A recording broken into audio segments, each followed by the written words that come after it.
So,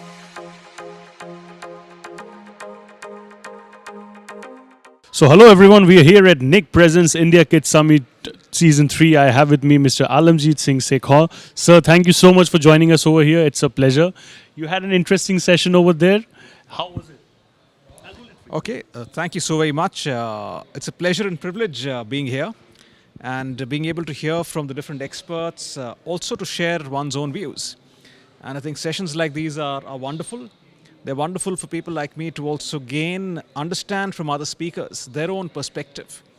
And it helps you kind of keep equipping yourself, because that's what life is. Life is a good lifelong learning journey. So it's been a pleasure being here. Thank you so much for organizing this and having me here. I'm pretty sure you have shared your own pointers as well, and at the same time, you have heard some interesting pointers which you have probably going to take away from here. So, what is your biggest takeaway from this event, if I had to ask?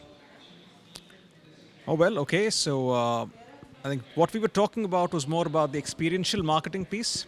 And within experiential, what are the challenges, what are the trends, those kind of aspects. So I think one of the things that people talked of was how COVID really impacted things and how things were shutting down. My own take and perspective is slightly different. I think COVID was a very, very specific event which disturbed the ecosystem. Of course, it was tragic as well.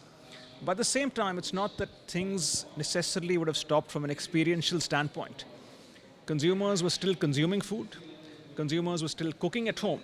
And it was more about how we could create those experiences for them in a different context. So, for example, we spoke a little bit about what engagements the Laughing Cow, and that's the brand I work with, and I have the pleasure and privilege of being a part of that team, was working on. So we try to take our cheese to consumer homes through different innovative ways, like through bread, partnering with the breadwallas who go door to door selling products like bread, eggs, etc.